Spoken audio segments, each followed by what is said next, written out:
Hello everyone, এখন আমি তোমাদের সঙ্গে West Bengal council of higher secondary এডুকেশনের 4th সেমিস্টার ক্লাস 12-এর যে ভূগোল বই এবং সিলেবাস তার এই যে তোমার পাঁচ সংস্থান তত্ত্ব, অর্থাৎ প্রথম যে টপিকসটা আছে ভূ সঞ্চালন বা ভূ গাঠনিক প্রক্রিয়া, তার মধ্যে সমুদ্রবক্ষের বিস্তৃতি এবং পাত সঞ্চালন তত্ত্ব এই দুটো আছে।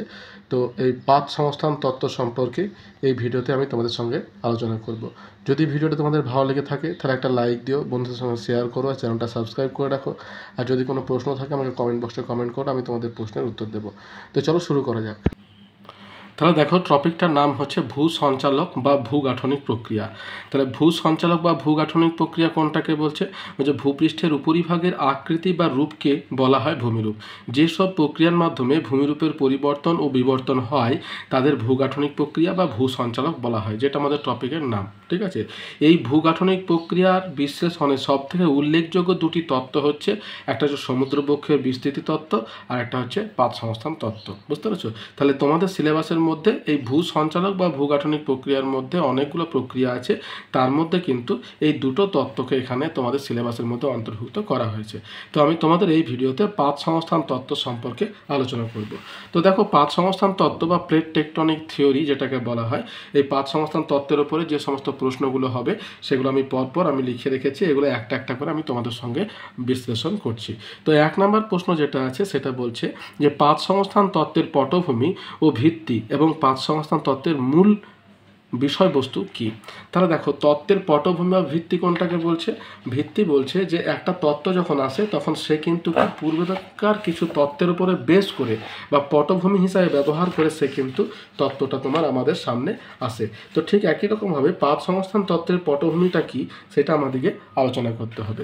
তো দেখো, এখানে পাত সংস্থান তত্ত্বটি কোনো একজন বিজ্ঞানীর ধারণা থেকে যেমন উদ্ভূত হয়নি, তেমনি কোনো একটি মাত্র মডেল বা তত্ত্বের উপর ভিত্তি করেও প্রতিষ্ঠিত হয়নি।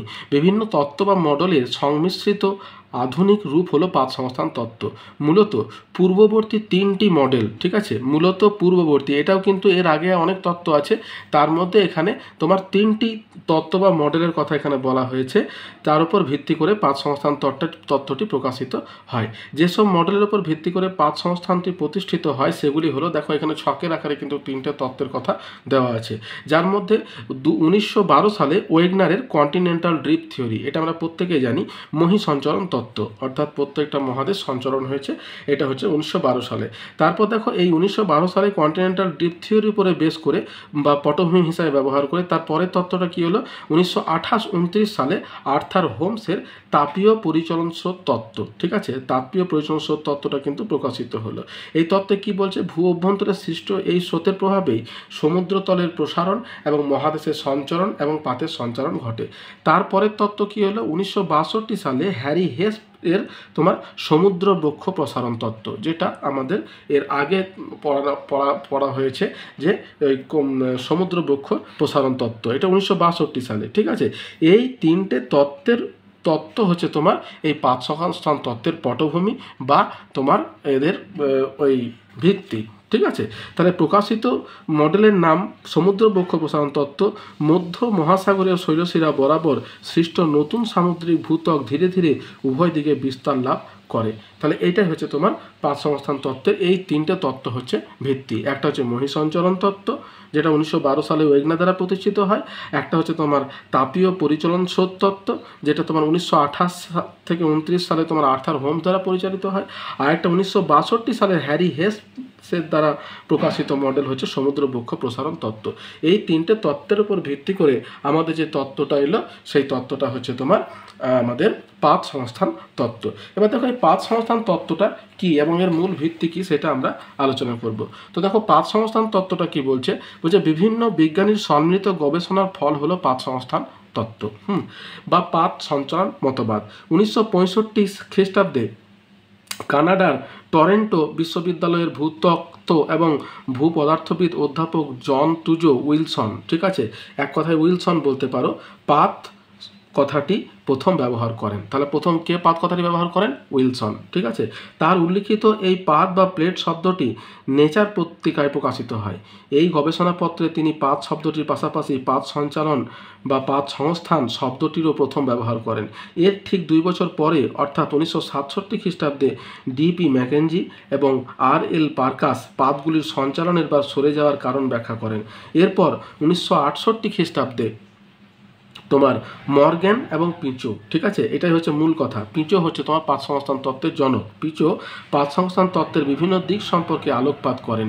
প্রকৃতপক্ষে ফ্রান্সের ভূপদার্থবিদ পিচো, ঠিক আছে, পিচোই সর্বপ্রথম পাত সংস্থান তত্ত্বের বিজ্ঞানসম্মত মডেল প্রকাশ করেন। এই কারণেই জেভিয়ার লে পিচো পাত সংস্থান তত্ত্বের জনক নামে পরিচিত। তাহলে এটা তোমাদেরকে মনে রাখতে হবে যে পাত সংস্থান তত্ত্বের জনককে, উত্তর হবে তোমার পিচো। ঠিক আছে, তাহলে এই তত্ত্বটি 3টি তত্ত্বের উপরে পটভূমি করে বেশ করে গড়ে উঠেছে। এবার দেখো এই যে পাত সংস্থান তত্ত্ব আছে, এই পাত সংস্থান তত্ত্বটির মূল কথাটি কী? তাহলে পাত সংস্থান তত্ত্বের মূল বিষয়বস্তু হচ্ছে তোমার দেখো বলছে ভূবিজ্ঞানীদের মতে ভূত্বক কতগুলি পাতের সমাহারে গঠিত। অর্থাৎ আমাদের যে ভূত্বক আছে সেগুলো কতগুলো পাত দ্বারা গঠিত। এই পাতগুলি ঊর্ধ্বকুরুমণ্ডল বা অ্যাস্থনোস্ফিয়ারের উপরে ভাসমানরত। আমরা প্রত্যেকেই জানি যে পৃথিবীর অভ্যন্তরভাগ যে কতগুলো ভাগে বিভক্ত আছে, অর্থাৎ ভূত্বক, গুরুমণ্ডল, কেন্দ্রমণ্ডল। তাহলে এই গুরুমণ্ডলের উপরের অংশটা হচ্ছে তোমার অ্যাস্থনোস্ফিয়ার, এবং এই অ্যাস্থনোস্ফিয়ারটা হচ্ছে কি তোমার সান্দ্র প্রকৃতির, যার উপরে তোমার আমাদের যে ভূপৃষ্ঠ যে পাত হিসাবে আমরা কল্পনা করি সেই পাতগুলো কিন্তু মুভ করছে। এই পাতগুলি তোমার কি হচ্ছে গুরুমণ্ডল বা অ্যাস্থনোস্ফিয়ারের উপরে ভাসমানরত। এই পাতগুলি একে অপরের থেকে হয় দূরে সরে যায়, নয় সংঘর্ষে লিপ্ত হয়, নতুবা একে অপরের পাশ কাটিয়ে বেরিয়ে যায়। ফলে পাত সীমান্ত বরাবর বিভিন্ন ধরনের ভূগাঠনিক কার্যাবলী পরিলক্ষিত হয়। ঊর্ধ্বগুরুমণ্ডল বা অ্যাস্থনোস্ফিয়ারের উপর একে অপরের সাপেক্ষে সঞ্চরণশীল ভূত্বকীয় এই পাতগুলির সীমান্ত বরাবর নতুন ভূত্বকের সৃষ্টি কিংবা পুরাতন ভূত্বকের বিনাশ সহ বিভিন্ন ভূগাঠনিক ঘটনা এবং কার্যাবলীর সংগঠন, যেমন ভূমিকম্প, অগ্ন্যুদ্গম ইত্যাদি, এবং এগুলির প্রভাবে উদ্ভূত ভূমিরূপ পর্যাঙ্কের, যেমন ভঙ্গিল পর্বত, বৃত্তচাপীয় দ্বীপমালা, মধ্য সামুদ্রিক শৈলশিরা ইত্যাদি বিজ্ঞান ভিত্তিক পর্যালোচনা হলো তোমার পাত সংস্থান তত্ত্ব। বুঝতে পেরেছো? তাহলে পাত সংস্থান তত্ত্বটা হচ্ছে কি অ্যাস্থনোস্ফিয়ারের যে তোমার পরিচলনশীল যে পাতগুলো আছে তার ফলে গঠিত যে ভূমিরূপগুলো হয় সেটাই হচ্ছে এই পাত, তার পর্যালোচনাটাই হচ্ছে তোমার পাত সংস্থান তত্ত্বের মানে পর্যালোচনার বিষয়। তাহলে এটাই আমরা এখান থেকে বুঝতে পারলাম। এর পরের প্রশ্ন আমাদের কি করতে হবে দেখো, বলছে পাত কাকে বলে, পাতের বৈশিষ্ট্য লেখো। তাহলে আমরা দেখো যখনই পাত সংস্থান তত্ত্ব সম্পর্কে আলোচনা করছি তাহলে পাত জিনিসটা কি তার সংজ্ঞাটা আমাদেরকে পরিষ্কার করতে হবে। তাহলে দেখো এখানে লেখা আছে পাত কাকে বলে, বলছে শিলামণ্ডলের খণ্ডিত অংশগুলিকে পাত বা প্লেট বলা হয়। ভূত্বক ব্র্যাকেটে আছে মহাদেশীয় এবং মহাসাগরীয়, এই দুটো ভাগে ভাগ করা হয়, এবং ভূত্বকের নিচে অবস্থানকারী গুরুমণ্ডলের ওপরের 120 কিলোমিটার শিলা গঠিত অংশকে একসঙ্গে শিলামণ্ডল বা লিথোস্ফিয়ার বলা হয়। তাহলে শিলামণ্ডল এবং লিথোস্ফিয়ার কি সেটা আমরা বুঝতে পারলাম।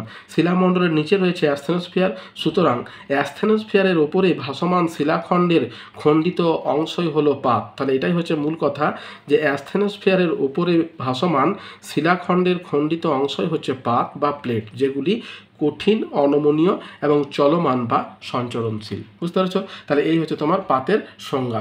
এরপর পাতের বৈশিষ্ট্য কি দেখো, যে সমস্ত পাতগুলো পৃথিবীতে আছে বা অ্যাস্থনোস্ফিয়ারের উপরে ভাসমান রয়েছে তাদের প্রথম বৈশিষ্ট্য যেটা, 1 নম্বর হচ্ছে তোমার ক্ষেত্রফল। অর্থাৎ পৃথিবীতে অসংখ্য পাত লক্ষ্য করা যায়। ক্ষেত্রফলের বিচারে সমগ্র পাতগুলিকে 3টি শ্রেণীতে ভাগ করা হয়। একটা বৃহদায়তন পাত যেটা প্রায় 4 থেকে 10 কোটি বর্গ কিলোমিটার, মাঝারি পাত যেটা 2 থেকে 1.5 কোটি বর্গ কিলোমিটার, এবং ক্ষুদ্র পাত যেটা 2 লক্ষ বর্গ কিলোমিটারের কম। এরপর দেখো অবস্থান কোথায় আছে, যে অ্যাস্থনোস্ফিয়ারের উপরের পাতগুলি ভাসমান। এই পাতগুলি মহাদেশ এবং মহাসাগর উভয় অংশেই কিন্তু অবস্থান করছে। 3 নম্বর আছে পুরুত্ব বা গভীরতা। বলছে পাতগুলির গভীরতার ক্ষেত্রে তারতম্য লক্ষণীয় হয়। মহাদেশীয় পাতের তুলনায় মহাসাগরীয় পাতের পুরুত্ব বা গভীরতা অনেক কম। ঠিক আছে, এখানে দেখো গভীরতাটা কম মানে কি বলতো, এর ডেন্সিটিটা বেশি, অতএব ভর কিন্তু দুটোরই সমান। এরপর দেখা যাচ্ছে মহাদেশীয় পাতের গড় গভীরতা 20 থেকে 70 কিলোমিটার, কোনো ক্ষেত্রে পাত 100 কিলোমিটার পর্যন্ত পুরু হয়। অন্যদিকে মহাসাগরীয় পাতের গড় গভীরতা মাত্র 6 থেকে 7 কিলোমিটার। বিশালাকার চ্যুতিরেখা দ্বারা পাতগুলি পরস্পর থেকে বিচ্ছিন্ন হয়েছে। এরপর দেখো সঞ্চরণ। সঞ্চরণ মানে সরে যাওয়া। বলছে সান্দ্র ম্যাগমার উপরে ভাসমান পাতগুলি সঞ্চরণশীল। চলমান পাতগুলি বিভিন্ন দিকে সঞ্চরিত হয়। বিভিন্ন পাতের গতি বিভিন্ন ধরনের হয়। অ্যাস্থানোস্ফিয়ারে সৃষ্ট পরিচলন স্রোতের প্রভাবে পাতগুলি গতিশীল হয়। তাহলে এই হচ্ছে তোমার সঞ্চরণশীলতা। 5 নম্বর আছে পাত প্রান্ত অর্থাৎ পাতের কিনারা। বলছে প্রত্যেক পাতের প্রান্তভাগ দেখা যায়। পাতের শেষ অংশই হচ্ছে পাত প্রান্ত। অগ্রবর্তী পাত প্রান্তটি সক্রিয় থাকলেও পশ্চাৎবর্তী পাত প্রান্তটি নিষ্ক্রিয় প্রকৃতির হয়। পাতের শেষ অংশটি যেমন পাত প্রান্ত নামে পরিচিত, তেমনি দুটি পাতের মিলন সীমানাটি আবার অপর পাত সীমানা বা পাত সীমান্ত নামে পরিচিত। তাহলে এই হচ্ছে তোমার কতগুলো বৈশিষ্ট্য বা 5টা বৈশিষ্ট্য পাতের।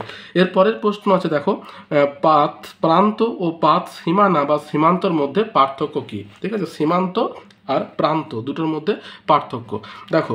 পাত প্রান্ত কোনটাকে বলছে? বলছে পাতের প্রান্তীয় অংশ বা প্রান্তীয় অঞ্চলটি পাত প্রান্ত নামে পরিচিত। প্রান্ত মানে শেষ, বুঝতে পারছো? প্রান্তর থেকে আসছে প্রান্ত।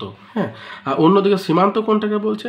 যে দুটি পাতের মিলন বা সীমানা বা পারস্পরিক সংযোগ স্থলটি পাত সীমান্ত নামে পরিচিত। অর্থাৎ যে সীমানা বরাবর দুটো পাত প্রান্ত মিলিত হচ্ছে সেটাই হচ্ছে তোমার পাত সীমান্ত, বুঝতে পেরেছো? আর একটি কি বলছে, অঞ্চল ভিত্তিক ধারণা হিসাবে গণ্য করা হয়। অর্থাৎ পাত প্রান্ত একটা আঞ্চলিক একক। অন্যদিকে পাত সীমান্তটা কি? পাত সীমান্ত হচ্ছে রৈখিক ধারণা হিসাবে গণ্য করা হয়। অর্থাৎ পাত সীমান্ত হলো রৈখিক একক। এরপর দেখো আছে পাত প্রান্ত দৈর্ঘ্য ও প্রস্থ পরিমাপ করা যায় বলে সামগ্রিকভাবে ক্ষেত্রফল পরিমাপ করা সম্ভব। অন্যদিকে পাত সীমান্ত কি বলছে? দৈর্ঘ্য পরিমাপ করা সম্ভব হলেও প্রস্থ পরিমাপ করা যায় না, তাই সামগ্রিকভাবে ক্ষেত্রফল পরিমাপ করা সম্ভব নয়। তাহলে এই হচ্ছে তোমার দুটো পাত প্রান্ত এবং পাত সীমান্তের মধ্যে পার্থক্য।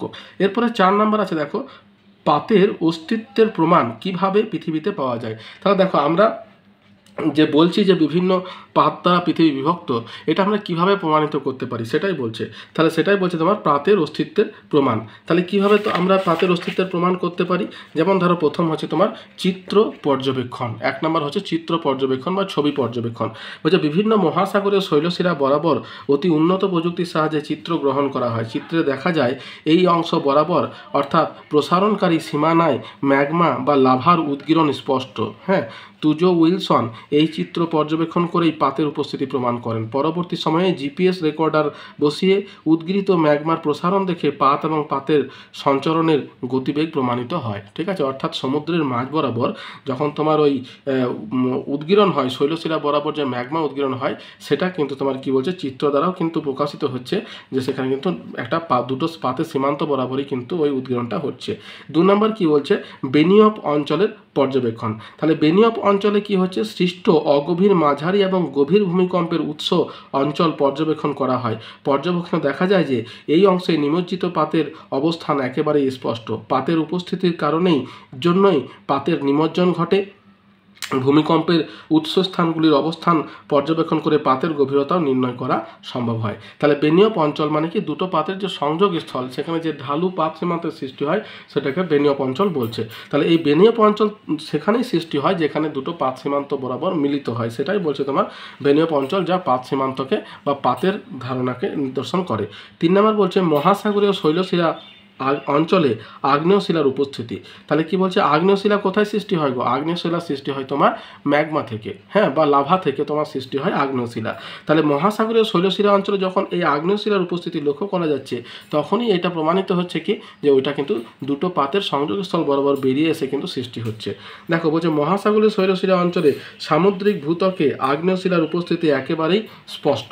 সামুদ্রিক ভূত্বকের ফাটল বরাবর ম্যাগমা উদগীরণের জন্যই এই ধরনের আগ্নেয়শিলার অস্তিত্ব পাওয়া যায়। এই ঘটনা থেকে বোঝা যায় যে মহাসাগরীয় শৈলশিরা বরাবর ভূত্বক বিভিন্ন খণ্ডে বিখণ্ড হয়েছে।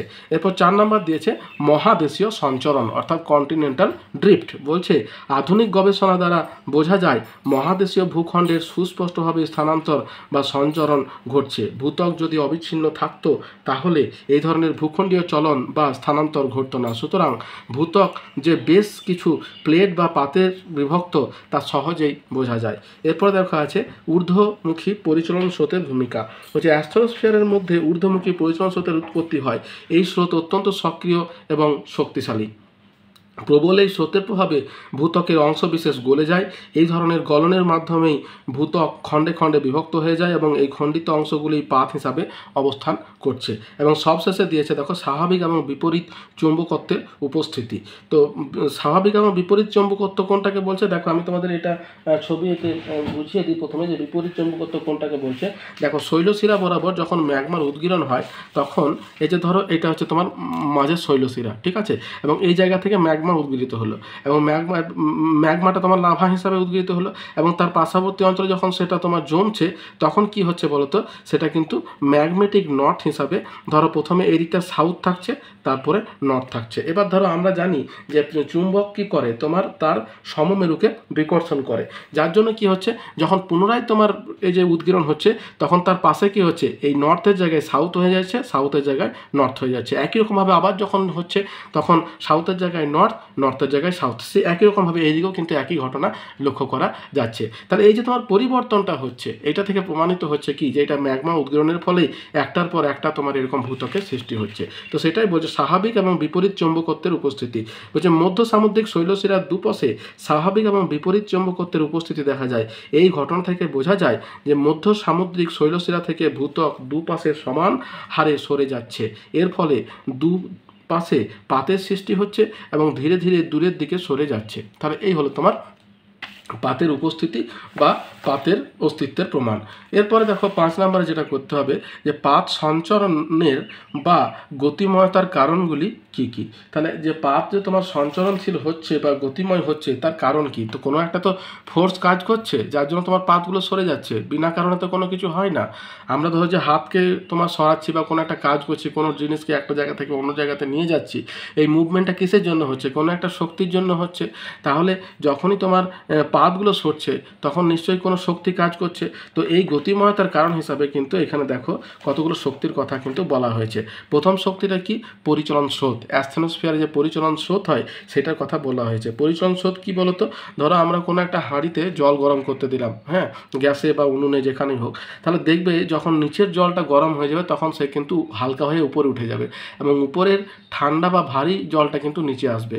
আবার সে একই রকমভাবে নিচেরটা যখন গরম হবে তখন উপরে উঠে যাবে। তাহলে এই যে তোমার একটা স্রোত কাজ করছে, অর্থাৎ নিচের গরমটা উপরে উঠছে, উপরের শীতলটা নিচে আসছে, আবার সে গরম হয়ে উপরে উঠছে, এইটিকে বলছে পরিচলন স্রোত। তো আমাদের অ্যাস্থেনোস্ফিয়ার যেটা আছে আমাদের ভূত্বকের নিচে বা গুরুমণ্ডলের উপরের অংশে, সেই অ্যাস্থেনোস্ফিয়ারে কিন্তু এই পরিচলন স্রোত একটা কাজ করছে, যেটা সান্দ্র প্রকৃতির এবং পাত মুভমেন্টের একটা শক্তি হিসাবে কাজ করছে। এটা এখানে বলছে দেখো, এই যে তোমার পাতের অপসারণ এবং এখানে এই বরাবর তোমার অবশ্যই পাত সীমান্ত বরাবর পাতগুলো কিন্তু মুভ করছে। তো পরিচলন স্রোত বলছে পাতের সঞ্চরণের কারণ হিসাবে পরিচলন স্রোতের প্রভাব অত্যন্ত গুরুত্বপূর্ণ।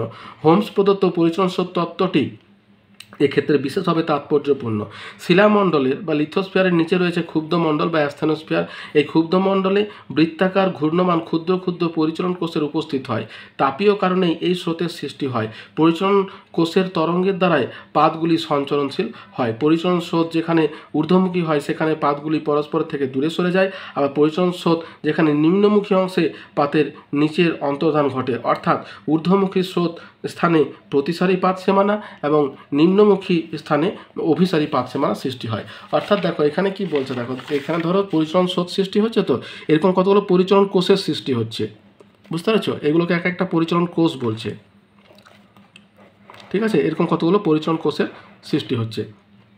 তো এবারে কি হচ্ছে, ধরো কোনো ক্ষেত্রে এরকম করে পরিচলন কোষের সৃষ্টি হয়েছে, হলো, আবার এইখানে কি হচ্ছে এরকম করে তোমার পরিচলন কোষের সৃষ্টি হচ্ছে, অর্থাৎ এই মুভমেন্ট হচ্ছে। তাহলে যখন এরকম করে পরিচলন কোষের সৃষ্টি হচ্ছে, দুটো স্রোত এরকমভাবে করছে, তখন এর উপরে যে পাতগুলো আছে তারা কিন্তু পরস্পরের দিকে এইরকম করে মানে মুখোমুখি মুভ করছে, বুঝতে পেরেছো। তো এইটাকে বলছে তোমার অভিসারী, অর্থাৎ একে অপরের অভিমুখে আসছে, সেটা হচ্ছে অভিসারী।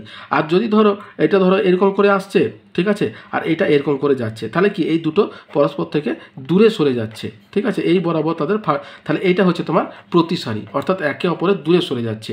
অভিসারী পাত সীমান্তের অপর নাম হচ্ছে ধ্বংসাত্মক পাত সীমান্ত, যেহেতু এখানে দুটো পাত ধ্বংস হয়ে যাচ্ছে।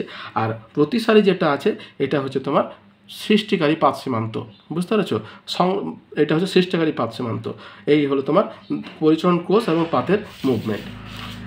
এরপরে দেখো আছে অভিকর্ষজ টান। তাহলে অভিকর্ষজ টান ওই যে ক্ষুব্ধ মণ্ডলের যে স্থানে পরিচলন স্রোত ঊর্ধ্বগামী হয় সেখানে ম্যাগমা সঞ্চয় হয়, তাই এই অংশে উঁচু শৈলশিরা গঠিত হয়। তবে শৈলশিরার পার্শ্ববর্তী অংশে অর্থাৎ শৈলশিরা থেকে দূরে অভিসারী পাত সীমানা অঞ্চল বরাবর তোমার সামুদ্রিক খাতের উৎপত্তি ঘটে। সামুদ্রিক খাত অভিসারী মানে তোমার যখনই তোমার পরস্পর থেকে ইয়েতে আসছে অভিমুখে, সেই সীমানা বরাবর সামুদ্রিক খাতের উৎপত্তি হচ্ছে। তাহলে অভিমুখ যখন একে অপর থেকে দূরে সরে যাচ্ছে তখন কি হচ্ছে, সেখানে খাতের উৎপত্তি হচ্ছে। এই শৈলশিরা থেকে দূরের দিকে সামুদ্রিক খাত বরাবর এক প্রকার ঢালের উৎপত্তি হয়। এই ঢালের প্রভাবে অভিকর্ষজ বল কাজ করে এবং এরই পরিণতিতে পাতসমূহের সঞ্চরণ ঘটে। ঠিক আছে, তাহলে এই হচ্ছে তোমার অভিকর্ষজ বল। তারপর আছে যে নিমজ্জিত পাতের টান। তাহলে নিমজ্জিত পাত মানে কি, যে পাতটা নিচে চলে যাচ্ছে। দুটো পাতে যখন সংঘর্ষ হয় ধ্বংসাত্মক পাত সীমান্ত বরাবর, তখন কি হয়, ভারী পাতটা হালকা পাতের নিচে চলে যায়। তো সেই ভারী পাতটা যে নিমজ্জিত হয় তার টানেও কিন্তু তোমার এই পাত সঞ্চারিত হয়। এটাই বলছে যে অভিসারী পাত সীমানা বরাবর পাতের নিমজ্জন হয়। এর ফলে পাতের অপরটা অংশে টানজনিত বলের উৎপত্তি হয়, অর্থাৎ পরস্পরের অভিমুখে আগত পাতের সীমানা বরাবর ভারী পাতটি নিমজ্জিত হয় এবং এর ফলে পাতের অপর অংশ টানজনিত বলের উদ্ভব হয়, আর এই টানজনিত বলের প্রভাবেই পাতগুলি সঞ্চরণশীল হয়। এরপরে দেখো এখানে ছবিটা দেওয়া হয়েছে, দেখো এই যে ভারী পাতটা নিচের দিকে ঢুকে যাচ্ছে এবং হালকা পাতটা উপরে উঠে যাচ্ছে এবং এর ফলে তোমার পাত সঞ্চরণ হচ্ছে। এরপর দেখো হচ্ছে হটস্পট বা তপ্ত বিন্দুর অবস্থান।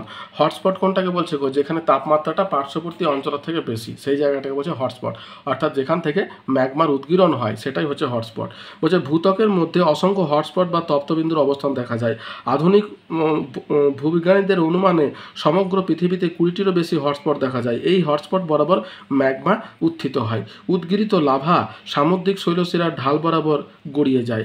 গড়িয়ে যাওয়া লাভা অধোপাত মণ্ডলের দিকে ধাবিত হয় এবং এর ফলে ম্যাগমা বা আগ্নেয় পদার্থের ওপর অভিকর্ষজ বলের প্রভাব পড়ে, যার ফলে পাত দূরের দিকে সঞ্চারিত হয়।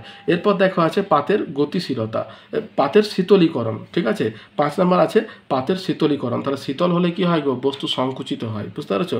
তো সেটাই বলছে ওই যে মধ্য মহাসাগরীয় শৈলশিরা থেকে দূরের দিকে অবস্থিত পাত দ্রুত তাপ বিকিরণ করে অবশেষে শীতল ও ভারী হয়। এই কারণে অধপাত মণ্ডলে পাতের চাপ বেড়ে যায়, তাই পাত অধপাত মণ্ডলে অনুপ্রবেশ করে নিমজ্জিত হয়। এর ফলে পাতের গতিময়তা বা সঞ্চরণ লক্ষ্য করা যায়। ঠিক আছে, এরপরে 6 নম্বর দেখো আছে নতুন পাতের উৎপত্তি ও বিনাশ। অর্থাৎ একদিকে নতুন পাতের উৎপত্তি হয়, অন্যদিকে পুরনো পাতের বিনাশ হয়। এই দুটোকে একসঙ্গেই তোমার লেখা হয়েছে। বলছে নতুন পাতের সৃষ্টি এবং ধ্বংসের অনুপাতকে পাত সঞ্চরণের অন্যতম কারণ হিসাবে গণ্য করা হয়। প্রতিসারী পাত সীমানায় যেমন নতুন পাতের সৃষ্টি হয়, তেমনি অভিসারী পাত সীমানায় পাতের ধ্বংস হয়। তবে পাত সৃষ্টির তুলনায় ধ্বংসের পরিমাণ বেশি হয়, বুঝতে পেরেছো? তাই ভারসাম্য বজায় রাখার জন্য পাতের সঞ্চরণ ঘটে। এই হলো তোমার নতুন পাতের উৎপত্তি এবং বিনাশ। তাহলে এই কতগুলো শক্তি যেগুলো তোমার পাত সঞ্চরণের কারণ হিসাবে তোমার দেওয়া হয়েছে। মোটামুটি 6টা আলোচনা করলাম। এর মধ্যে ধরো তোমাদের পরীক্ষাতে 2টো এলো, 3টে এলো, যটা এলো তটা তোমরা লিখবে। এবার দেখো কতগুলো টিকা যেগুলো সম্ভবত 2 নাম্বার কি 3 নাম্বারের আসতে পারে। তো প্রথম যেটা আছে হটস্পট কি। ঠিক আছে, তাহলে হটস্পট কি আমি তো আলোচনা করলাম এখনই। হটস্পট মানে হচ্ছে তোমার তপ্ত বিন্দু, অর্থাৎ পার্শ্ববর্তী অঞ্চল থেকে যখন সেই জায়গার উষ্ণতা বেশি থাকে তখনই সেটা হচ্ছে হটস্পট। সাধারণত ম্যাগমা যেগুলো উদ্গীরিত হয় সেই সমস্ত জায়গাগুলোকে হটস্পট বলা হয়। তো দেখো এখানে হটস্পট বা তপ্ত বিন্দু বলছে কি, পৃথিবীর পাতগুলির তলদেশে যেসব বিন্দুতে উষ্ণ তাপীয় স্রোতের উপস্থিতি লক্ষ্য করা যায় বা যেখান থেকে উষ্ণ তাপীয় স্রোতের উৎপত্তি হয়, সেই সব বিন্দুগুলিকে তপ্ত বিন্দু বা হটস্পট বলা হয়। তপ্ত বিন্দু বরাবর উষ্ণ স্রোত ওপরের দিকে উত্থিত হয় এবং পাতের নিম্নদেশে আঘাত হয়। গবেষণায় জানা যায় এই তপ্ত বিন্দু অংশে আশেপাশের তুলনায় বেশি পরিমাণে তেজস্ক্রিয় পদার্থের উপস্থিতি থাকে। পৃথিবীতে বর্তমানে প্রধান হটস্পটের সংখ্যা প্রায় 20 থেকে 22টি এবং ছোট মাপের হটস্পটের সংখ্যা প্রায় 100টি। ঠিক আছে, তাহলে এই হচ্ছে তোমার আমাদের হটস্পট। এরপর দেখো আছে বি দিয়ে আছে নিমজ্জন বা সাবডাকশন। তাহলে নিমজ্জন বা সাবডাকশন কী গো, যখন দুটো পাতের সংঘর্ষ হয় তখন একটা পাত কিন্তু নিচের দিকে ঢুকে যায় বা অবনমিত হয়, তখনই সেটাকে বলছে নিমজ্জন বা সাবডাকশন।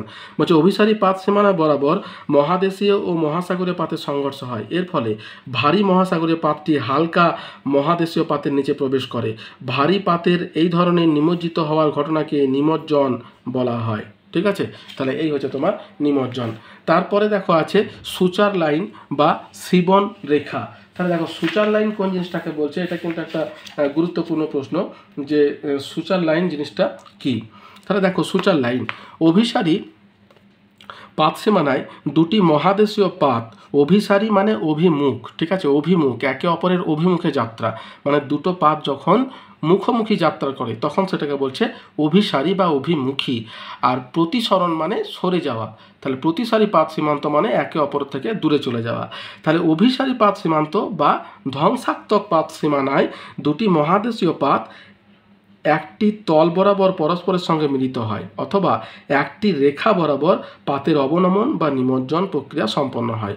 এই যে রেখা বরাবর এই প্রক্রিয়াটি সম্পন্ন হয়, ঠিক আছে, অর্থাৎ যে রেখা বরাবর দুটি পাতের যে মিলন হচ্ছে সেই রেখাটিকে বলছে সূচার লাইন বা শিবন রেখা বা সন্ধি রেখা।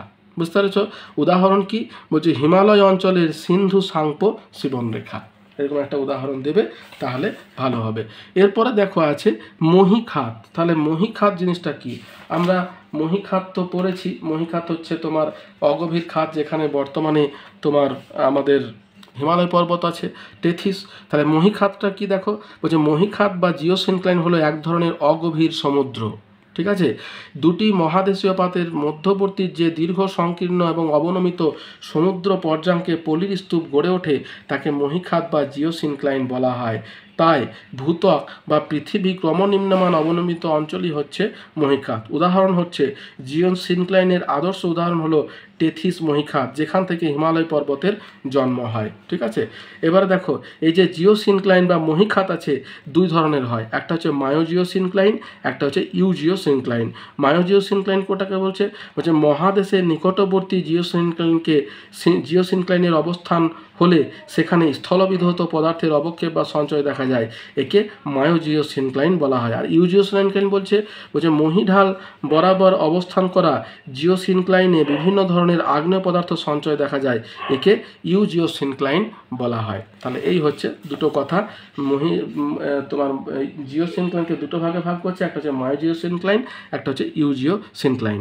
এরপর দেখো আছে তোমার প্লেট টেকটনিক। তাহলে আমরা প্লেট টেকটনিক পড়েছি, কিন্তু প্লেট টেকটনিক কি এটা কিন্তু একটা অন্য কথা, ঠিক আছে। প্লেট টেকটনিক দেখো, এটা একটু জেনে রাখো। প্লেট টেকটনিক কোনটাকে বলছে? বলছে প্লেট টেকটনিক হলো এক ধরনের অবডাকশন বা নিমজ্জিত বিপরীত নিমজ্জন, হ্যাঁ, সাবডাকশন বা তোমার বিপরীত নিমজ্জন। বলছে মহাদেশীয় মহাসাগরীয় পাতের সংঘর্ষে অনেক সময় মহাসাগরীয় পাতের একটি পাত অংশ মহাদেশীয় পাতের উপরে উঠে যায়, অর্থাৎ দুটো পাত যখন মহাদেশীয় এবং মহাসাগরীয় পাতের যখন ধাক্কা হবে তখন কি বলছে, এই মহাসাগরীয় পাতের সামান্য অংশ মহাদেশীয় পাতের উপরে উঠে যায়। বুঝতে পারছো? অর্থাৎ এখানে হয়তো কোনো একটা, এই দেখো দুটো পাতের ধাক্কা হয়েছে, মহাদেশীয় এবং মহাসাগরীয়, এবং যখনই দুটো পাতের ধাক্কা হবে তখন মহাসাগরীয় পাতটা কি গো ভারী আর মহাদেশীয় পাতটা হালকা। তাহলে কি হচ্ছে, স্বাভাবিকভাবে মহাসাগরীয় পাতটা কিন্তু মহাদেশীয় পাতের ভিতরে ঢুকে যাচ্ছে। তখন কি হয়, কখনো কখনো এই মহাসাগরীয় পাতের কিছুটা অংশ তোমার মহাদেশীয় পাতের উপরে দেখো উঠে গেছে, এই যে ইয়েলো কালারটা দেখতে পাচ্ছ এইটা। তো এই যে তোমার স্থলিত পাতলা স্তর, এটাকেই বলছে প্লেট টেকটনিক। বুঝতে পারছো? মানে প্লেটের কিছুটা অংশ যখন ফল্ট থাকে, সেটা যখন মহাদেশীয় পাতের উপরে উঠে যায় তখন সেটা হচ্ছে প্লেট টেকটনিক, ঠিক আছে। দেখো মহাদেশীয় পাতের উপর উঠে যায়, মহাসাগরীয় পাতের অবশিষ্ট অংশ মহাদেশীয় পাতের নিচে নিমজ্জিত হয়, এই ঘটনাকে প্লেট টেকটনিক বলা হয়। এক্ষেত্রে মহাসাগরীয় পাতের কিছু অংশ মূল পাত থেকে বিচ্ছিন্ন হয়ে পার্শ্ববর্তী মহাদেশীয় পাতের উপরে নিক্ষেপিত হয়। তাহলে এই হলো তোমার প্লেট টেকটনিক। এরপরে দেখো আছে তোমার বেনি অফ জোন কোনটাকে বলছে। তাহলে বেনি অফ জোন মানে তোমার যেখান বরাবর, ওই দেখো এখানে আছে তোমার বেনি অফ জোন বা বেনি অফ মণ্ডল। বলছে নিমজ্জিত পাতের যে অংশ ভূ অভ্যন্তরের মধ্যে গলে যায়, ওই গলে যাওয়া অংশকে বেনি অফ বলা হয় বা বেনি অফ জোন বলা হয়। অর্থাৎ যখন ওই নিমজ্জিত হবে, দুটো পাতের মধ্যে যখন সংঘর্ষ হবে তখন যে পাতটি ভারী সেটা কিন্তু তোমার নিচের দিকে চলে যায়, এবং নিচের দিকে চলে গিয়ে কি হয় গো, ভূ অভ্যন্তরে অত্যন্ত তাপ এবং চাপে সেটা গলে যায়। এই গলে যাওয়া ইয়েটাকেই বলছে তোমার বেনি অফ মণ্ডল। বুঝতে পেরেছ? তারপরে কি আছে, বৃত্তচাপীয় দ্বীপমালা। তাহলে বৃত্তচাপীয় দ্বীপমালা কি বলছে, সমুদ্রের মধ্যে বৃত্তচাপের আকারে একই রেখা বরাবর অসংখ্য দ্বীপ বা দ্বীপপুঞ্জ অবস্থান করলে তাকে বৃত্তচাপীয় দ্বীপমালা বা দ্বীপীয় বৃত্তচাপ বলা হয়। ঠিক আছে, তাহলে এটা হচ্ছে তোমার বৃত্তচাপীয় দ্বীপমালা। আর কি আছে? প্লিউম। প্লিউম কোনটাকে বলে? ম্যাগমার ঊর্ধ্বমুখী প্রবাহকে প্লিউম বলা হয়। বলছে ভূ অভ্যন্তরে ম্যাগমার ঊর্ধ্বমুখী প্রবাহকে প্লিউম বা ম্যান্টাল প্লিউম বলা হয়। তাহলে এইগুলো হচ্ছে কতগুলো গুরুত্বপূর্ণ কথা, বেনিয়ক মণ্ডল, বৃত্তচাপীয় দ্বীপমালা, প্লিউম। হ্যাঁ, তাহলে দেখো প্লিউম হলো বৃত্তচাপীয় দ্বীপমালা হলো। এরপরে দেখো যেটা আছে সেটা হচ্ছে কি, যে ফ্লিস জিনিসটা কি। তাহলে ফ্লিস জিনিসটা আমাদের এখানে একটা কথা দিয়েছে, সেটা হচ্ছে তোমার ফ্লিস। তাহলে ফ্লিসটা কি আমি তোমাদের সঙ্গে আলোচনা করছি। দেখো ফ্লিস বলছে ভঙ্গিল পর্বত উত্থানের পর অবশিষ্ট মহীখাতের প্রধান অংশে বিভিন্ন প্রকার ক্ষয়জাত পদার্থ, গলিত পদার্থ পলি আকারে সঞ্চিত হয়। এই সঞ্চিত পদার্থ থেকে পরবর্তীকালে যে কর্দম বা অভিশুদ্ধ বেলে পাথর, কংগ্লোমারেট, ব্রেক্সিয়া জাতীয় অবক্ষয়ের সৃষ্টি হয়, সেগুলি ফ্লিস নামে পরিচিত। সুইডিশ ভূতত্ত্ববিদ তোমার বার্নহার্ড স্টুডার্ট 1827 সালে প্রথম ফ্লিস শব্দটি ব্যবহার করেন। উদাহরণ হিসাবে তোমার সুইজারল্যান্ডের মধ্যে এই ধরনের শিলাকেই ফ্লিস নামে চিহ্নিত করা হয়। এই হচ্ছে তোমার ফ্লিস। এরপরে দেখা আছে প্রশান্ত মহাসাগরীয় আগ্নেয় মেঘলা। তাহলে প্রশান্ত মহাসাগরীয় আগ্নেয় মেঘলা আমরা আগেও পড়েছি। মেঘলা মানে হচ্ছে মালা। তাহলে প্রশান্ত মহাসাগরকে ঘিরে দুটো পাতের সংযোগস্থল বরাবর যে তোমার মালার আকারে অবস্থান করছে, সেটা হচ্ছে তোমার প্রশান্ত মহাসাগরীয় আগ্নেয় মেঘলা। দেখো এখানে দেওয়া আছে আগ্নেয় মেঘলা। বলছে বিশ্বের 70% আগ্নেয়গিরি প্রশান্ত মহাসাগরকে ঘিরে আংটি বা কোমর বন্ধনীর আকারে অবস্থান করে, তাই একে প্রশান্ত মহাসাগরীয় আগ্নেয় মেঘলা বলা হয়। উৎপত্তির কারণ কি? উৎপত্তির কারণ হচ্ছে প্রশান্ত মহাসাগরের উভয় পাশে অবস্থিত ভারী পাত সীমানা অঞ্চল, যেখানে রকি ও আন্দিজ পর্বত বরাবর দুটি আমেরিকা পাতের নিচে ভারী প্রশান্ত মহাসাগরীয় পাত প্রবেশ করে। ঠিক আছে, তাহলে দুটো পাতের সংযোগস্থল বরাবর প্রবেশ করে। পাতের গলনের ফলে ম্যাগমা বেরিয়ে এসে অসংখ্য আগ্নেয়গিরি এবং আগ্নেয় দ্বীপপুঞ্জ সৃষ্টি করেছে। বিস্তার কি? বলছে দক্ষিণ আমেরিকার দক্ষিণে হর্ন অন্তরীপ থেকে শুরু করে আন্দিজ এবং রকি পর্বতমালা হয়ে আলাস্কার মধ্য দিয়ে কামচাটকা, শাখালিন, জাপান এবং ফিলিপাইন দ্বীপপুঞ্জ হয়ে ইন্দোনেশিয়া পর্যন্ত প্রশান্ত মহাসাগরকে ঘিরে বলয়ের আকারে বিস্তৃত। উল্লেখযোগ্য আগ্নেয়গিরি কী কী? বলছে জাপানের ফুজিয়ামা, তারপরে ইকুয়েডরের চিম্বোরাজো, ইন্দোনেশিয়ার ক্রাকাতোয়া, নিউজিল্যান্ডের তোমার রুহাপেহু, মেক্সিকোর অরিজোবা, পোপা প্রভৃতি হচ্ছে তোমার এই প্রশান্ত মহাসাগরীয় আগ্নেয় মেঘলার তোমার উদাহরণ। ঠিক আছে, এবার দেখো তোমরা ধরো প্রশান্ত মহাসাগরীয় আগ্নেয় মেঘলা যখন দিলে তখন কি হবে? তখন কিন্তু তার একটা ছবি কিন্তু তোমাদেরকে দিতে হবে, তাহলে কিন্তু প্রশান্ত মহাসাগরীয় আগ্নেয় মেঘলাটা পরিষ্কার হবে। তো সেক্ষেত্রে তোমাদের যে প্রশান্ত মহাসাগর আছে তার এই দেখো এই ছবিটা তোমরা দিতে পারো, বুঝতে পারছো? দেখো এইখানটা হচ্ছে তোমার প্রশান্ত মহাসাগর, এটা পুরোটাই প্রশান্ত মহাসাগর। এই যে উত্তর আমেরিকা, এটা দক্ষিণ আমেরিকা, আর এইটা হচ্ছে আমাদের এশিয়ার অংশ বিশেষ, এইরকম জায়গাতে আছে ভারত, এটা হচ্ছে অস্ট্রেলিয়া। তাহলে দেখো এই যে তোমার প্রশান্ত মহাসাগর বরাবর যে আগ্নেয়গিরিগুলো অবস্থান করছে, এটা কি হচ্ছে? একটা মালার মতো বা আংটির মতো অবস্থান করছে। এটিকেই বলছে তোমার প্রশান্ত মহাসাগরীয় আগ্নেয় মেঘলা, বুঝতে পারছো? এরপরে কি আছে দেখো, প্রশান্ত মহাসাগরীয় আগ্নেয় মেঘলার পরে আছে অধপাত বলয়। তাহলে অধপাত বলয় জিনিসটা কি? আমরা বেনিয়ক মণ্ডল পড়লাম, এবার দেখো এখানে দিয়েছে অধপাত বলয়। তাহলে অধপাত বলয়টা কি? দেখো বলছে অভিসারী, অভিসারী মানে কি? অভিমুখ, অর্থাৎ একে অপরের দিকে যে পাত আসছে। অভিসারী পাত সীমানা বরাবর দুটি ভিন্ন ঘনত্বযুক্ত পাতের সংঘর্ষের কারণে তুলনামূলক ভারী পাতটি হালকা পাতের তলদেশে প্রবেশ করতে বাধ্য হয়। এই ঘটনাকেই অধপাত বা সাবডাকশন বলা হয়। ঠিক আছে, যে অঞ্চল বরাবর এই অধপাত সংঘটিত হয় তাকে অধপাত বলয় বলা হয়। উদাহরণ হচ্ছে তোমার দক্ষিণ আমেরিকা মহাদেশীয় পাতের তলদেশে ভারী তোমার ওই নাজকা মহাসাগরীয় পাত অধপতিত হওয়ায় অধপাত বলয়ের সৃষ্টি হয়েছে। বৈশিষ্ট্য কি আছে? বলছে অধপাত বলয় বরাবর ভারী পাতের নিমজ্জনের ফলে সামুদ্রিক খাতের সৃষ্টি হতে দেখা যায়। 2 নম্বর কি? অধপাত বলয়ে গভীর ভূমিকম্প কেন্দ্রগুলি অবস্থান করে এবং অধিকাংশ ভূমিকম্পের উৎসস্থলই হলো একটি অধপাত বলয়। 3 নম্বর, অধপাত বলয় বরাবর ভারী পাতগুলি 30% থেকে 70% করে নিমজ্জিত হয়। 4 হচ্ছে পাতের নিমজ্জনের ফলে অধপাত বলয় বরাবর অগ্নুৎপাত সংঘটিত হয়, ফলে আগ্নেয় দ্বীপ, তারপরে বৃত্তচাপীয় দ্বীপমালা, মালেঙ্গে এগুলো তোমার ইত্যাদি লক্ষ্য করা যায়। তাহলে এই গেল তোমার অধপাত বলয়। এরপর দেখো আছে পাতের শ্রেণীবিভাগ করো। আচ্ছা দেখো আমাদের যে পাতগুলো আছে আমাদের পৃথিবীতে যে তোমার কতগুলো পাতে বিভক্ত সে তো আমরা জানলাম। এখন এই পাতগুলিকে কিন্তু বিভিন্ন ভাগে ভাগ করা হয়, বুঝতে পেরেছো? একটা তোমার তাদের আয়তন অনুসারে, তাদের সৃষ্টি বা ধ্বংস অনুসারে, এরকম কতগুলো। তাহলে তোমার এই পাতের ভাগগুলো সম্পর্কে এই ভিডিওতে আমি তোমাদের সঙ্গে আলোচনা করব। তাহলে দেখো পাতে যখন আমরা ভাগ করব তখন দেখো এই দুটো ভাগে সাধারণত ভাগ করা হচ্ছে, একটা হচ্ছে অবস্থান বা প্রকৃতি অনুসারে, আর একটা হচ্ছে তোমার ক্ষেত্রমান অনুসারে। তাহলে অবস্থান বা প্রকৃতি অনুসারে কটা ভাগে ভাগ করছে? তিনটে ভাগে। একটা হচ্ছে মহাদেশীয় পাত, একটা হচ্ছে মহাসাগরীয় পাত, আর একটা হচ্ছে তোমার মিশ্র পাত, যেখানে মহাদেশীয় মহাসাগরীয় দুটোরই বৈশিষ্ট্য থাকছে। আর ক্ষেত্রমান বিচারে কি হচ্ছে? একটা হচ্ছে বৃহৎ আকার পাত, একটা মাঝারি আকার পাত এবং একটা ক্ষুদ্র আকৃতির পাত। এবার দেখো মহাদেশীয় পাত, তাহলে আমরা অবস্থান বা প্রকৃতি অনুসারে যেটা ভাগ করেছে মহাদেশীয় পাত। মহাদেশীয় পাত কোনটাকে বলছে? যে মূলত মহাদেশীয় ভূত্বক দিয়ে গঠিত পাতকে মহাদেশীয় পাত বলা হয়। প্রকৃতপক্ষে মহাদেশীয় পাতগুলি বেশিটা মহাদেশ এবং কিছুটা মহাসাগর নিয়ে গঠিত হয়, কারণ শুধুমাত্র মহাদেশ নিয়ে পৃথিবীর কোনো পাতই তৈরি হয়নি। অর্থাৎ নিচের অংশটা তোমার মহাসাগরীয় আছে, উপরেরটা মহাদেশী আছে। উদাহরণ হচ্ছে আফ্রিকান পাত হলো মহাদেশীয় পাতের উল্লেখযোগ্য উদাহরণ। এই পাতটি সমগ্র আফ্রিকা মহাদেশ ছাড়াও নিকটবর্তী মহাসাগর নিয়ে গঠিত হয়েছে। এরপর মহাসাগরীয় পাত কোনটাকে বলছে? যে মহাসাগরীয় ভূত্বক দ্বারা গঠিত পাতকে মহাসাগরীয় পাত বলা হয়। মহাসাগরীয় পাতগুলি সাধারণত মহাসাগর নিয়ে তৈরি হতে পারে। উদাহরণ হচ্ছে মহাসাগরীয় পাতের গুরুত্বপূর্ণ উদাহরণ হচ্ছে প্রশান্ত মহাসাগরীয় পাত। তাহলে এই মহাসাগরীয় পাতগুলোর কী হয় গো? ডেনসিটি বেশি হয়, গভীরতা মানে ঘনত্ব বেশি হওয়ার জন্য কি হয়? তাদের কিন্তু তোমার আয়তনটা কম হয় এবং সেখানে তোমার জল গিয়ে জমা হয়। আর মহাদেশীয় পাতের কি হয়?